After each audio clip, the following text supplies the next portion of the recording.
got a question the other day. My friend asked me, I'm sticking to my exercise plan and I'm sticking to my diet plan, but I can't do this one thing and I can't resist having chocolate. Comes to the end of the week, have a long week at work, and all of a sudden, hang out with friends, go out for a drink, go out to the service station and pick up a bar of Kit Kat. And I always do this. I can't get, like, everything else is right, everything else is perfect. Just this one little thing. What can I do? Help me out, brother. So, for our friend, this is something that I've went through as well when I was at my heaviest, and I used to have chocolate almost every single day. So, pretty sure if there was a competition, that no one here could ever beat me in the amount of Kit Kat, M&Ms, and Dairy Milk chocolate that I had. But this video applies for any craving that we have, any addiction that we have.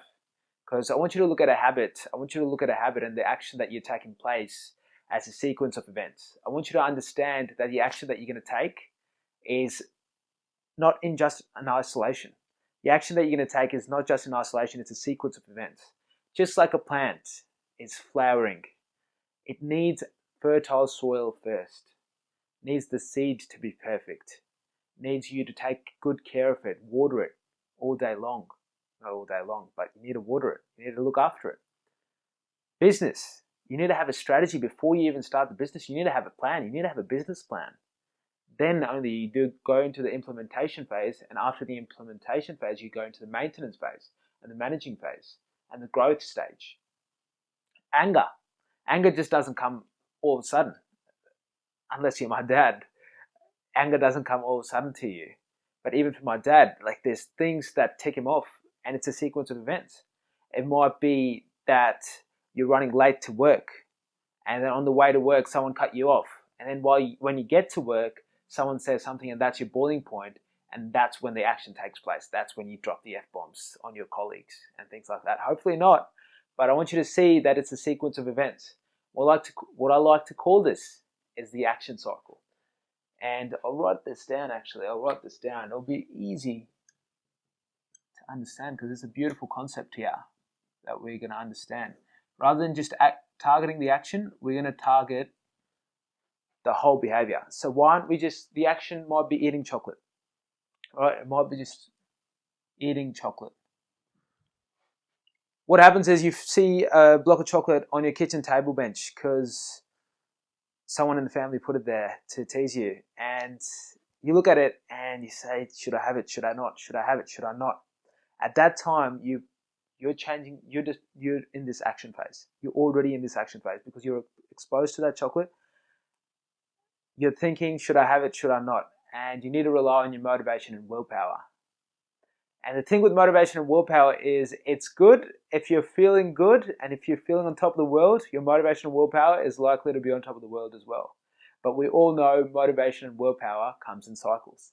It comes in cycles, it's temporary, and if you're having an off day, if you're having a bad week, it's not always with you. So why would you want to rely on motivation and willpower alone? You wouldn't, would you? That's what we do. We mainly only rely on motivation and willpower, and we think that, oh, if I had that chocolate or if I didn't have that chocolate, it was all my motivation or willpower's fault. What I want you to understand, there's a lot of things going on behind the scenes. It's a sequence of events. So let's start the sequence with a trigger. And that trigger for our friend, if the chocolate's in front of you, that's the trigger. But for our friend here is that he's had a big week. He's had a big week, and his trigger is that the end of the week comes and he's going out drinking with his friends. That's the trigger. He wants to let loose. And him wanting to let loose, I want you to understand, this is the after the action. So he has a trigger of being stressed out at work. Then he takes the action to let loose. It might be eating chocolate or whatever it is to you. It might be fries. When I was in Netherlands, everyone was having these massive literally boxes of fries. And you do the action, and the thing that happens after the action, I like to call it the response. Response. So trigger, action, response. And that's why this habit's so different. That's why addictions are so different. Because if it's just a normal habit of, you picking your nose or you're not picking your nose, it's like with time, hopefully with social etiquette, you'll be able to eradicate that kind of habit. But for this, you have a certain emotional attachment to that activity. And that emotional attachment is going to be very different for every single person here. That's why I'm giving you the framework, and you're going to see how your life applies within this framework. It's a self-reflection exercise. So I want you to become aware of what happens before the action and what happens after the action. For our friend, he's feeling like he's had a big week, so he deserves to let loose, relax. So his response is to relax. He takes the action, there's a trigger, there's the action, there's a response. And he lets loose, he relaxes, and what he associates that activity with, that action of going out and eating junk food, that activity strengthens this response link. And what happens then is every time he wants this emotional response of letting loose, he's associated that activity.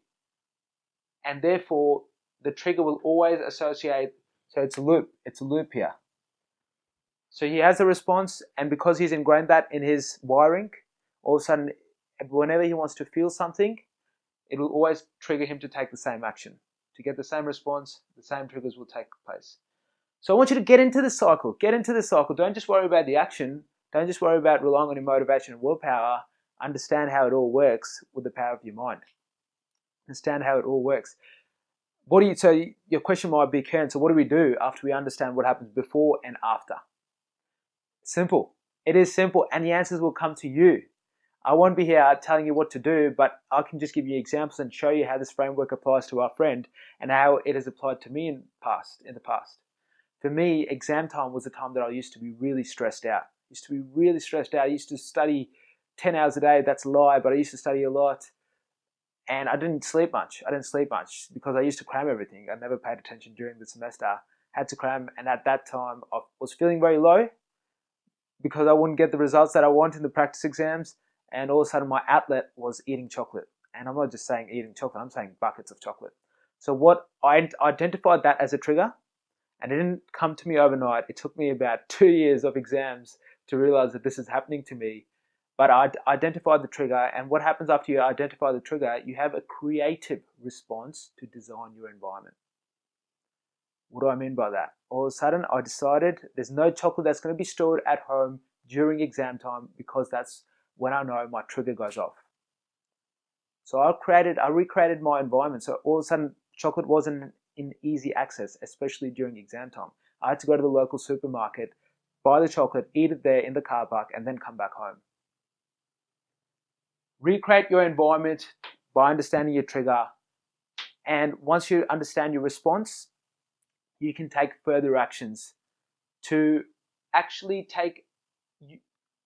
using action quite a bit, I know, but do activities that target your actual response. So for me, I had to de-stress. For our friend, he has to de-stress as well. For another client of mine that I was working with, he used to find that his emotional response, because he used to have long days at work, and he used to do jiu-jitsu, he used to do all the stuff, intermittent fasting, dieting, all that kind of stuff, required a lot of motivation and willpower, and comes at the end of the day, he had no one to talk to because he was single and he deactivated Facebook. So he didn't really have anyone to talk to, and he was feeling lonely. So he used to snack on nuts a lot. So we identified that's the response that we need to target. And there are better ways to target that response than just eating nuts. So we decided he's going to call up a friend, he's going to talk to his family members, and he's going to fill that void. He's going to fill that emotional response with an activity that's actually better than eating nuts.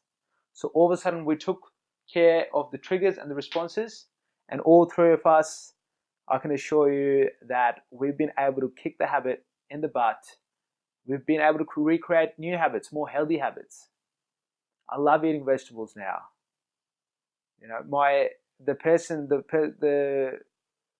who was feeling lonely, all of a sudden he's actually feeling as connected to the people around him as ever before. So understand that an addiction is pointing you towards a certain emotional response. Become aware of that response. Become aware of the triggers. And all of a sudden, you're starting to change your behavior.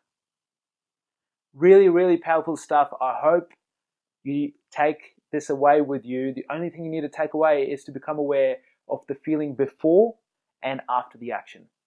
And all of a sudden, you'll come up with awesome ways to deal with it. And actually do let me know. Do let me know what things you come up with, because this might be resourceful to a lot of the people watching the video in the comment section below. So I'll be posting more videos like this. If you have questions, post them down below. Get back to as many as possible, and keep in touch. Go to bodyknowsbest.net.